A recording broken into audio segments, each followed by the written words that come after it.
And now we are all living in a situation where people are scared about their future and scared about the surroundings, and they cannot say anything about tomorrow, next minute. And everything is out of the control of people. So hear many are committing suicide also because of their tension. I heard in Goa one normal, I do not know whether she is saved or not, but that lady last year, she committed suicide. So people, they don't have peace at all. They are under pressure. So we believers, it's always good to think of heaven. So now before going to that subject, spiritual discipline, I just read a story of from the book of heaven, just a small story that will really enrich us and encourage us and make us happy about our death also. The story is told about a father who had his little daughter out late in the evening. And the night was dark, and they had passed through a thick wood in the brink of the river. And their house is on the other side of the river. Actually, in some Bible classes, I told the story also. When I read this story, really it makes me happy and waiting for that glorious heaven. And this girl they got into the boat. The little girl told her father, and then she said, it's very dark and I can't see the shore. When are we going? The ferryman knows the way, little one, will soon be over. Then, oh, I wish we were, father. Soon they reach home. And then after a few months, the little girl stand on the brink of the river that is darker and deeper, more terrible still. It is the river of death. And, and for days and for nights, her father and her mother have been watching over her, leaving her bedside only long enough for their meals. For hours, she was been slumbering, and it seems as if her spirit must pass away without her waking again. But just before the morning watch, she suddenly awakes with the eye bright. A sweet smile is playing upon her face. She says, Father, I have come again to the riverside, and I'm again waiting for the ferryman to come soon to take me. Then father was asking, does it mean as dark and cold as when you went over the other river, my child? Oh no, there is no darkness there. The river is covered with floating silver, and the boat toward me seems made of solid light, and I am not afraid of the ferryman.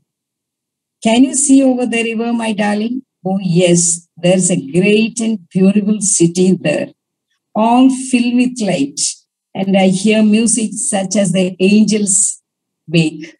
Do you see anyone on the other side? Why, yes, I see the most beautiful form, and he beckons me now to come.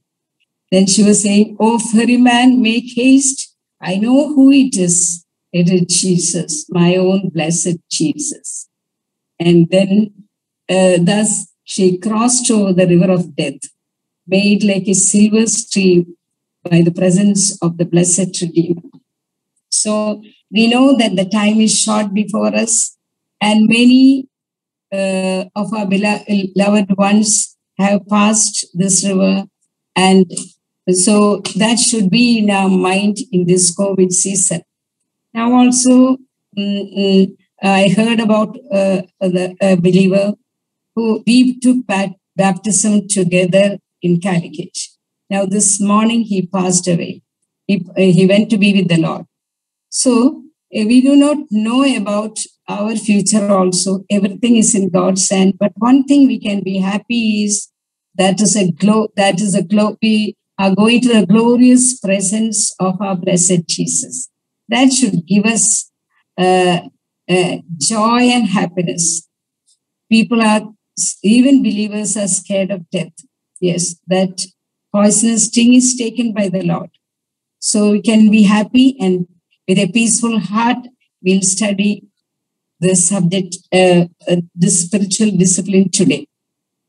Why should we should have spiritual discipline in our life? This is a feminine era. Usually, the worldly point of view, the women, they do not want to be under any control. They want to live as free as birds. So why should we have discipline? Can anyone say why should we need discipline?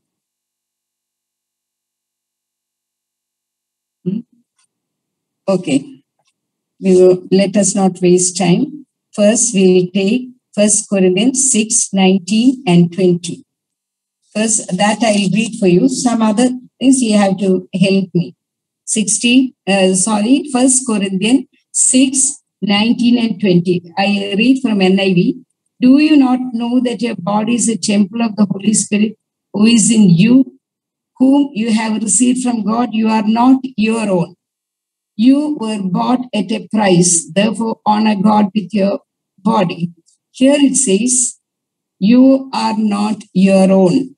That's the first reason I want to mention, that we are not our own. We are bought with a price. So we belong to God. So God wants us to discipline our life.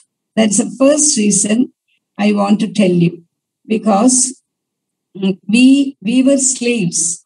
We were under the dominion of darkness, under the dominion of Satan, and we were in fear of death.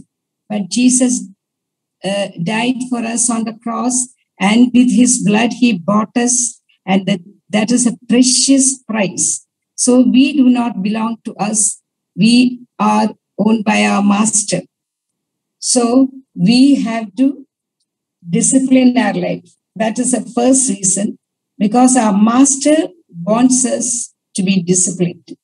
And the second reason I want to tell you is, if we belong to the Lord, we must meet the demands of our Lord. What is the greatest demand of our Lord? The greatest commandment is love the Lord with all your heart, with all your soul, with all your mind, with all your strength. And the love which is under that, he doesn't want. So God's love, the first love, the greatest commandment is love the Lord with all your heart, with all your soul, with all your mind, with all your strength. And the Lord demands that kind of love from us. So that discipline should be prompted by this love. And, Paul, in all his epistles, he acknowledged himself as servant of Christ or slave of Christ. That's out of love. He wants himself to be a slave of Christ because of thinking the love of Jesus.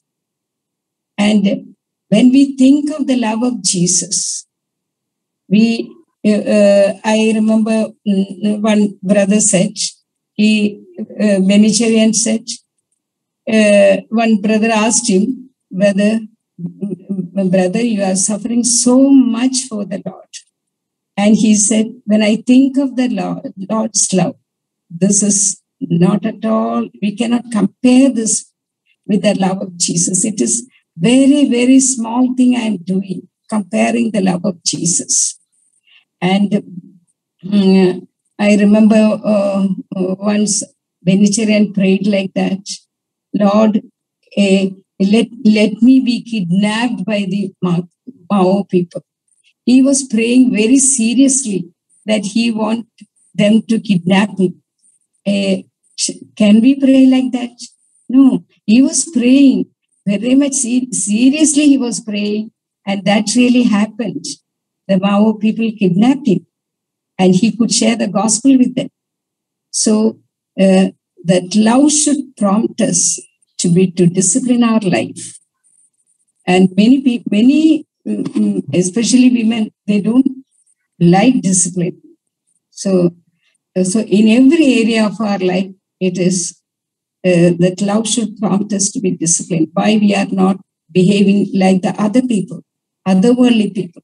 In colleges, everything, even the dress code, everything, we are not to imitate them because we have our master. And we are bought with a great price. We belong to this master. Not we belong. We have husbands, we have fathers, but the foremost thing is we are bought with a great price. So we belong to our Lord. The Lord has the first thing in our life. And we know that how he disciplined his life. Can you read it for me? That 1 Corinthians chapter 9, verse 26 and 27. Somebody can help me in reading that. 1 Corinthians chapter 9, verse 26 and 27. Therefore I run thus, not with certainty, thus I fight, not as one who beats the air, but I discipline my body and bring it to subjection, lest when I have preached to others, I myself should become disqualified. Paul is disciplining his life. Paul himself is disciplining his life that he should be obedient to the gospel. And he is preaching. See, Ephesians chapter 6, that sharing the gospel, that weapon is using as a shoe. Why? Because it will prevent us from falling. And that means if we share the gospel, we definitely will take care of ourselves, because we know that the people will notice us and they will immediately correct us. They will find our faults better than we find. So it's a real weapon for us to protect ourselves, that shoe, sharing the gospel. So Paul is telling he disciplined himself. So that love of Jesus is prompting him to discipline his life. And the third thing is verse 10 of 2 Corinthians chapter 5. 2 Corinthians chapter 5, verse 10.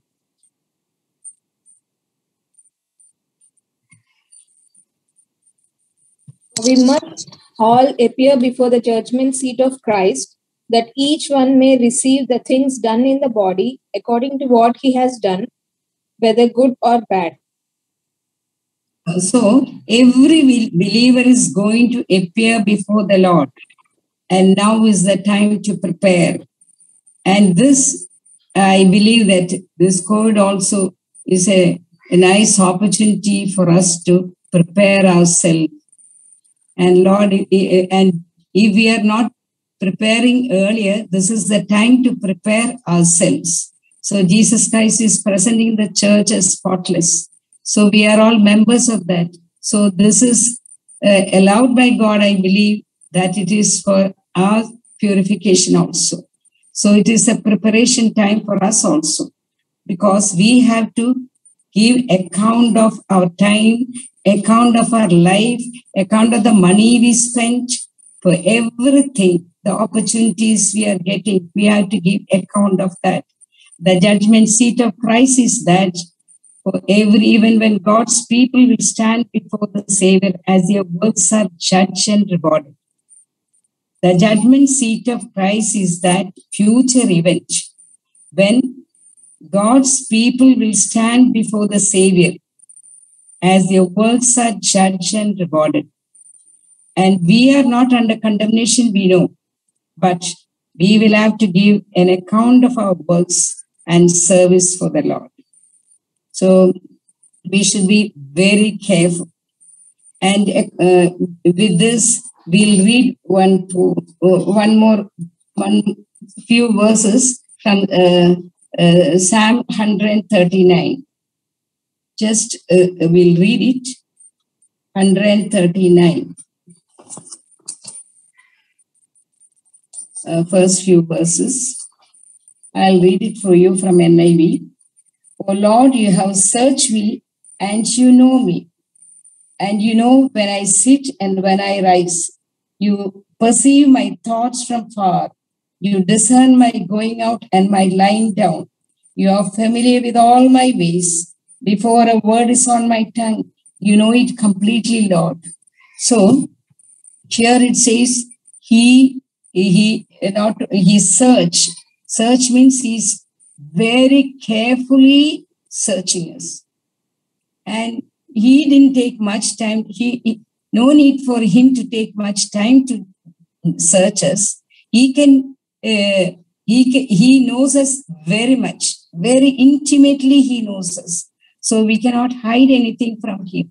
So we have to be very careful about the time we spent, about the money we spent, and about our health. Everything we have to give account. So then we should be very careful. And he knows every moment of our life. He watches us. And there is nothing hidden from him. Even when we are going to think, that is known to him. So we have to give account to this God. So how much fear, when we think of this, we should have a fear about it. That's what Paul says. The love compels me. I fear God. In 2 Corinthians, he says, because I fear God, I'll share the gospel to others. And the fourth reason is, you are seated in heavenly places. That's in Ephesians, no need to read. Ephesians 2:6 says, we are seated in heavenly places. That means our seat is there. We are heavenly citizens. Even though we are Indian citizens, we are here for a short time for a definite purpose.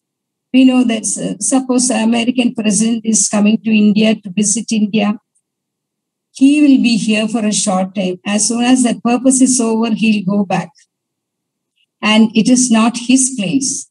But all the time, from the time he comes and till the time he goes, always he will have continuous communication with the government of America. All the time he will listening. His food, his stay, and the people whom he meets, everything is abided by the rule of the American government. And he has a protocol. He has to obey it. Now we understand the meaning of protocol because of COVID. So we have to obey that, like that even though we are Indian citizens, our citizenship is in heaven. We are here for a short time, for a definite purpose. When the purpose is over, he'll call us back. Till that time, we should think, we should remind ourselves that we are not the citizens of India. And what is the purpose of our life? That we have to, every day we have to check. And we should know it. And these 4 reasons, I'll tell you again, first of all, as in 1 Corinthians chapter 6, verse 19 and 20, we are not our own. We are bought with the price, and we belong to the Lord, not to us or not to anybody in this world. We belong to God first. We should be submissive to our husbands. We should honor our husband.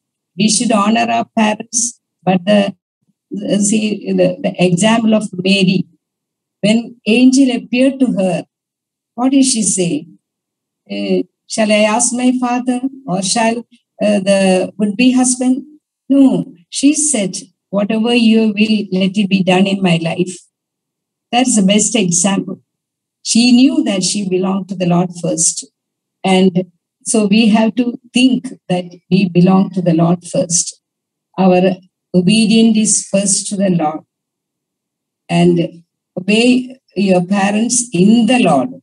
So like that also husbands in the Lord. So the first thing, as soon as we get up, we have to remind ourselves that we are not our own. And the second thing is, if we belong to the Lord, we have to meet the demand of our Lord, that love the Lord with all your heart, with all your mind, with all your soul, with all your strength. So we have to do everything out of love. The discipline should be out of love. And the third thing, that every believer is to give account for his life. That should make us fear. And the fourth thing is that we are seated in heavenly realms. Our seat is not here. We have to go back. So suppose that one person who came to visit for a short time, he will not take all the rubbish things to his place. Very valuable things only he will take with him. So that should be in our mind. And next thing, when we start the day, let it be in our mind all these things, all the four things. You can say many other things, but just these four things always you can include in your plan. And it is always good to get up early. And that's a very good practice, and it's also a healthy practice to get up early in the morning. All the saints who are used by God, they used to get up. They had that practice. And I remember one of my friends, now she's with the Lord. And after her recovery from cancer, she used to get up at 4 o'clock every day. Even she sleeps at 12 o'clock or 1 o'clock, she used to get up 4 o'clock in the morning. And she lived up to 20 years, and now she's with the Lord. And she said she wanted to praise and meditate the word of God before the birds start their singing. So it was a very good practice. And at the morning time is silent, and we will have concentration. Not only that, it's a good practice to get up in the morning. It's good for health also. And the first thing to do is to sit at God's feet with your Bible and one notebook. And most of you are doing that, I know. And if anybody is not doing that, it is for them also. The first thing is to sit at God's feet with your Bible and notebook to write what you learn from the Bible. Bible is the living word of God. God speaks to us through the word of God. And pray and commit that day in God's hand. Matthew 6:33, we all know in memory. That is, seek ye first the kingdom of God and his righteousness, and all these things will be added unto you. So that is true. The word of God is true. Seek first the kingdom and his righteousness, then it will be, as he has promised, you can do everything. And it is very true. I know that from my experience, I'm saying, if you miss the quiet time, you will not be able to finish that day's work as you planned. So many times, very few times it happened like that. When I get up a little late, I think I'll take the quiet time later. Then sometimes I miss the quiet time. So I really suffered. And Psalms 37:4-5 says, delight yourself in the Lord, and he will give you the desire of your heart. So delight yourself. Take the quiet time till you delight yourself in the Lord. Take time for that. Then the promise is that he will give you the desire of your heart. And the fifth verse is, commit your ways to the Lord, and he will fulfill it. That is very true. And after quiet time in prayer, commit all your ways to the Lord. And really, he will be able to fulfill it. So that words, let it be in your mind, delight till delighting. You have your quiet time properly.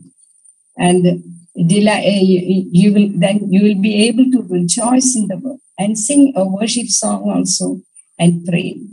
It is good. Then you will be satisfied. Then make it a practice like that. Take a quiet time and write it daily. And it's a good practice. If you write it, your children also learn it and they also will do the same. I know that it was a practice in our house. In the evening family prayer, all the children will bring their quiet time book and they used to share it. And now also, I believe that they are writing their quiet time. So their children also will write, and it's a good practice. And spending time in God's presence is not at all a waste. And you see, you all know the story of Mary and Martha, Luke chapter 10, verse 38 to 41. If any of you do not know, please, can you please help me in reading that? Luke chapter 10, verse 38 to 41.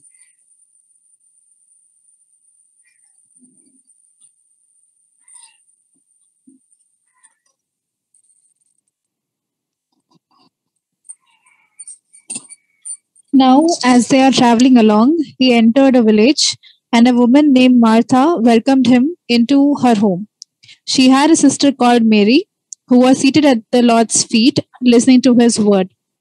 But Martha was distracted with all her preparations, and she came up to him and said, Lord, do you not care that my sister has left me to do all the serving alone? Then tell her to help me. But the Lord answered and said to her, Martha, Martha, you are worried and bothered about so many things. But only one thing is necessary, for Mary has chosen the good part, which shall not be taken away from her. Now, Martha only invited Jesus and his disciple to her home. Now, Mary is sitting at Jesus' feet and listening to him. Now, we read that Martha was distracted with all the preparations. And she was the one, she could not understand the importance of God's word. But Mary, she understood who Jesus is and how important his word is. But she was distracted. She was all the time, she will be worrying about Mary. Why she's not coming and helping me? In her heart, I think she was not working with a real joy. All the time she will be getting irritated with Mary sitting at Jesus' feet quietly and not listening to Martha also. So look at her prayer, and her prayer turned to be a complaint about not only Mary but Jesus also. And she was asking Jesus a question. No? She was teaching Jesus indirectly that are you not bothered about? I'm working alone. Mary is sitting Jesus' feet. And many times, out of physical tiredness and desperation, we also behave like Martha. Instead of coming to Jesus' feet and listening, we will be worried about so many things, and we make ourselves a mess and also others at home. And here, instead of correcting Mary, Jesus is correcting Martha. And Jesus is appreciating Mary. He was saying she has chosen the correct one. She has done the great thing. So in our life also, sitting at Jesus' feet should be the most important thing in our life. And but in John's Gospel, chapter 12, we see a beautiful picture of a Christ-centered home. Martha corrected herself. Now here, Martha was serving without complaint. She is joyfully, it is not written joyfully, but we can have the impression that she is working happily for the Lord. She is serving. And what Mary is doing, Mary filled her home with perfume. And those who come to their house and also the neighbors could feel the beautiful smell of this perfume. And then if it is Christ-centered, our house will be like that. And now the second point is we are to engage ourselves to our regular routine work. We have to come to kitchen. We have to do other things also. So after the quiet time and prayer and worship, and then only we come to the other things. And a good example of is given in Proverbs chapter 31 about a woman, a noble woman. That is in Proverbs 31. No need to take. Verse 15 says, she works diligently about her work. And we have to discipline in this area also. She is not afraid of the work. She works diligently. And that is some women, even Christian women, believers, when the dishes are there so much and the servant is not coming, they will be afraid to work and they'll be complaining and they are scared to work also because they don't trust the Lord. See, God will give you the grace to work in the kitchen. See, in this age, we don't have servant now for the past 3 weeks. Nobody is coming. And God is helping me to work happily. Sometimes I'll be tired, but God is giving me the grace to work in the kitchen. I have no servants in the kitchen. I have to prepare. So I'm not scared now about the work. Before I used to, but nowadays when I'm getting older and older, I'm not scared to work. It's not a burden for me. So it is this lady in Proverbs 31, she is not afraid to work. And verse 16, we get the impression that the night before she sleeps, she makes a list of things to do. That means she is not wasting a minute. And in idleness, she sets about her work vigorously. That is what we read in verse 17. And whether stitching, cooking, meeting children's needs, she prepared the very best for the family, and they have no reason to be ashamed. So God will give us the strength to do it. And verse 27, we can see her as an attentive overseer of the household. Nothing in the household escapes her notice. And managing the household is an exciting job, but she is doing very beautifully. Because the first thing is she is a godly woman. The topic is the disciplined life of a godly woman. So godliness we'll get from Proverbs chapter 1 says it's from the fear of God. So a woman is godly means she fears the Lord. That means she trusts the Lord for all her needs. So to be like the woman of Proverbs 31, we need godliness. So godly woman will trust the Lord, and everything will be fulfilled as we read in Psalm chapter 37, verse 4 and 5. That God's word is true. If we trust, we'll be able to do more things. And in our daily life, situations will occur, definitely, uncertainty that force you to face the question, am I really available for the Lord to do what He wants us to?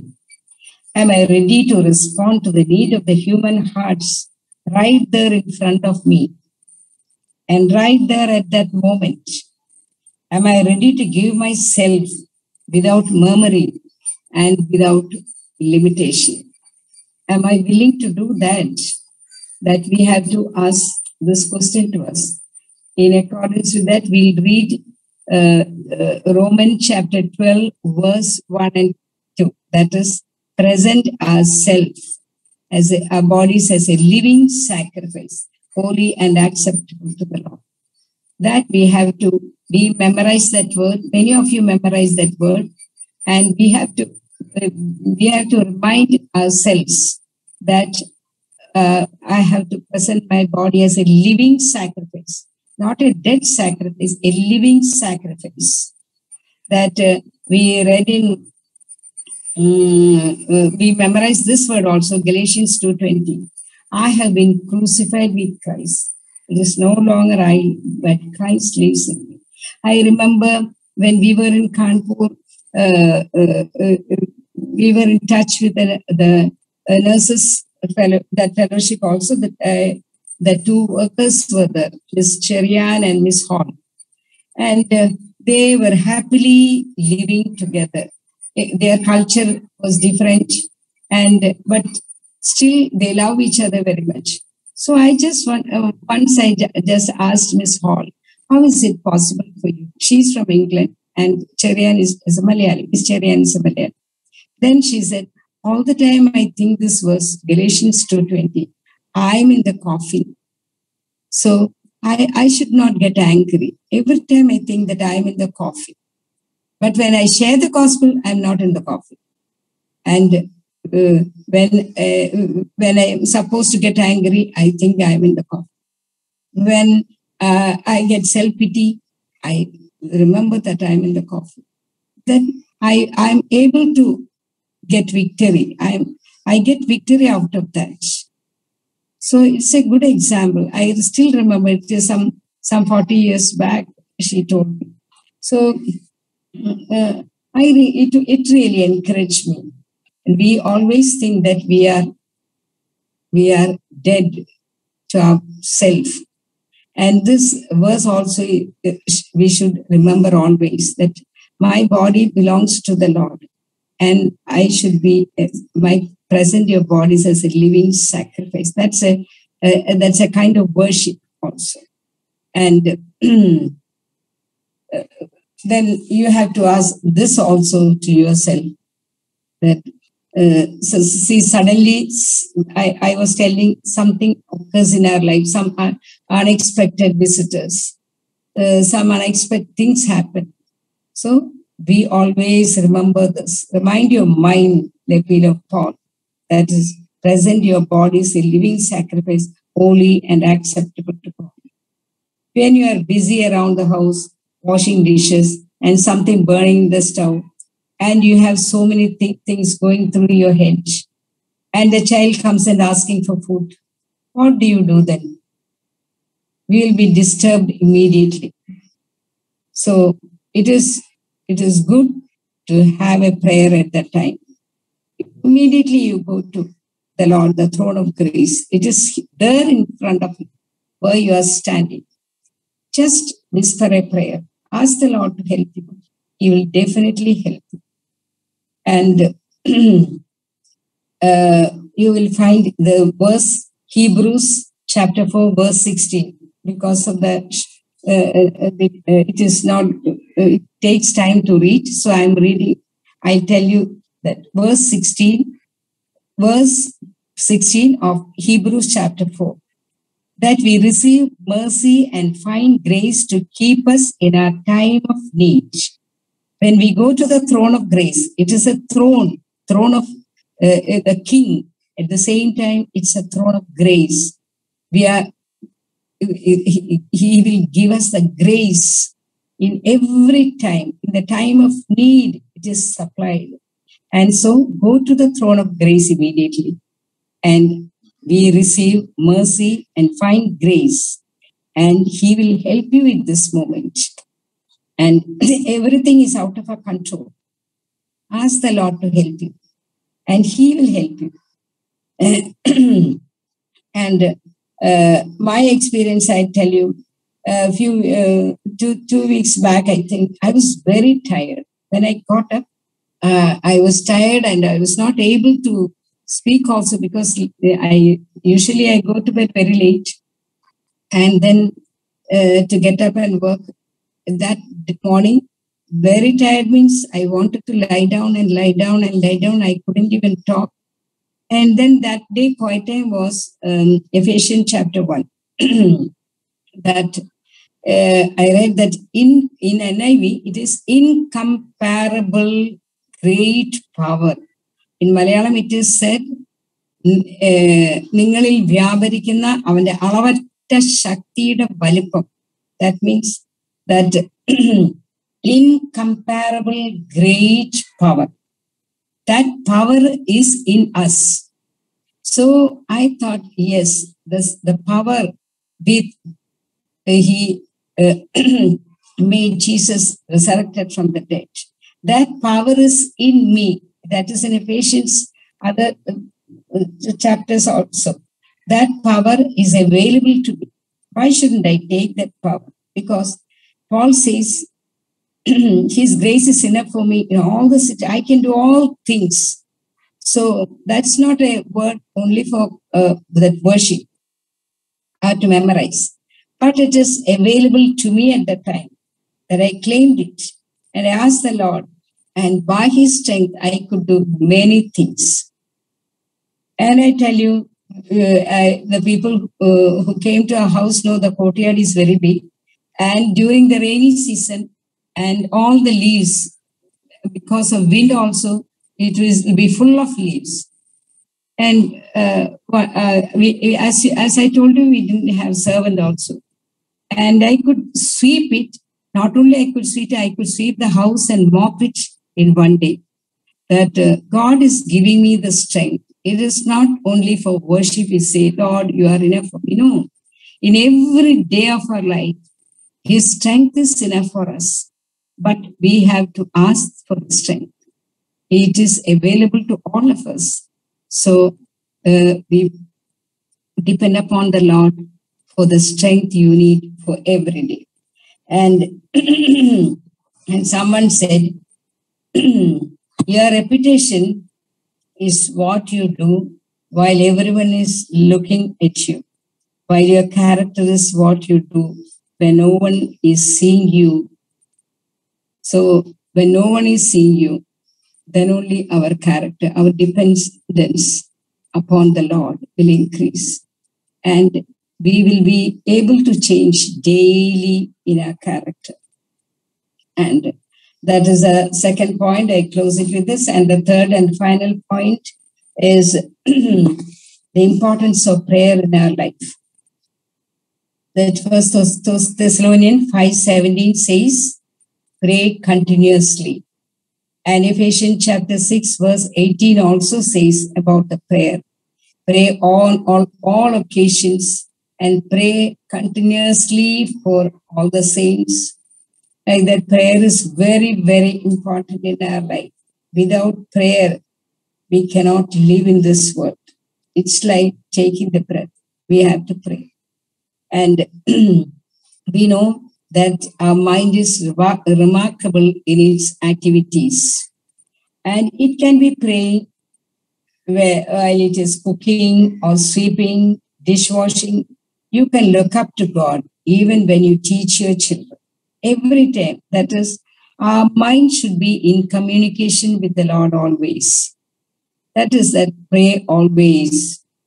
And in Malayalam, it's idavidade. That means every time pray. So some asked me, one girl asked me, how is it possible that when if we are doing the work with concentration, how can you do the prayer always?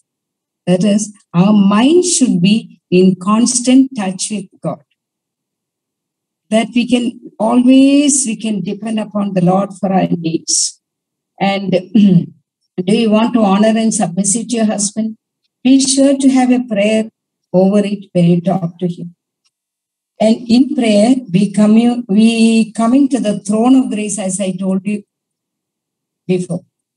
And all our wants will be supplied. I know many of you have experienced in your life the importance of prayer. So for others also, it is when I remind you, it is good for me also. When I prepare the message, I'm more benefited. So I'm telling you again and again about the importance of prayer. And all our wants will be supplied. And to me, it is a most delightful reflection that I see a lot of defects within me. When I kneel in prayer, and it's a most delightful thing. I communicate as a friend. I commune as a friend with friend, that Fanny J. Crosby song. Yes, a lot of defects I find within me. And at all times, our mind should be in constant communication with the Lord. And that I remember one story which I read from a magazine. That is, one Christian lady was busy working in the kitchen. Suddenly she had a burden to pray for another missionary lady who was working in another country. And she prayed, she immediately prayed, and she noted that in her prayer diary. And after a few months, she got a letter from that missionary lady saying that an elephant came running and stood in front of her house from the nearest forest. They were staying near the forest. And after a few minutes, it stood for a few minutes and then it went back. And that was the exact time this lady had the burden. And her heart was in tune with God, so God could relate that to her. So when our mind is in constant communication with the Lord will give us the burden to pray for certain things. So we had to obey the call. Then only we'll have that. When we have in close touch with God only, we will have that burden in our hearts. Otherwise, we won't understand it. So it is very important to have a close contact. Every time our heart will be in tune with God. And we can hear this only when we always pray. That see Samuel in his sleep also, in deep sleep also, even when he was a child, he could hear the calling of God. God was calling. Immediately he got up. So that's a very good example. Even in childhood, he could hear the call of God. And so our heart should be always thinking of the heavenly things. In Colossians 3, chapter 3, verse 1 and 2 says that set your minds on the things above and think of the heavenly things where Christ is seated. Our seat also is there. So our mind should be filled with the word of God. And our mind, then we will not commit sin also. It is good always to keep our mind with heavenly things. And Ephesians 6:18 also says, pray with this in mind, be alert and always keep on praying for all the saints. And keep on praying for all the saints. When you pray, be alert. So this time is very near. We know that we are very close to the rapture, close to the Lord's coming. So we should keep it in mind that we should be alert all the time. The needs, what God wants us to pray. And definitely prayer will change us. And you and me, because we are walking with the Lord. If I am walking with suppose I am walking with Sherin all the time, that after some time, my accent will be like hers, or her accent will be like me, and the way we talk, and really we both will change. But when we walk with the Lord, we will be changed. Our character will be like God's character. When Moses was talking to the Lord, his face was shining. That is, that reflection of God's shine. So when we walk with the Lord, our character will definitely change. And I'll read one stanza from Fanny J. Crosby's one song. It is written, more like Jesus when I pray. That means when I pray, I will be more like Jesus. More like Jesus day by day. So prayer will change us. And she said, may I rest me by his side, where the tranquil waters glide. Born of him through grace renewed, by his love my will subdued. Rich in faith, I still would be, let my Savior dwell in me. I'll read it again.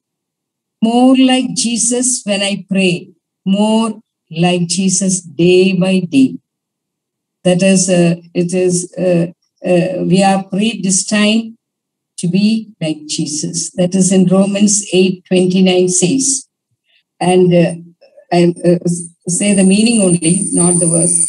Here, again, I'll read it for you. More like Jesus when I pray, more like Jesus day by day. May I rest me by his side, where the tranquil waters glide. Born of him through grace renewed, by his love my will subdue. Rich in faith, I still would be, let my Savior dwell in me.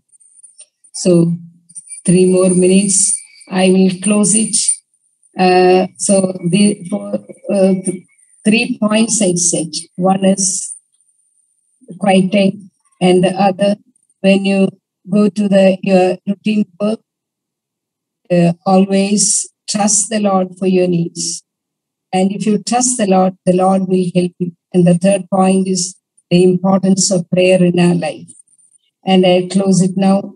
The fruitfulness we desire and abundant life in the everlasting kingdom of the Father will fulfill in us. That is my prayer for all of us.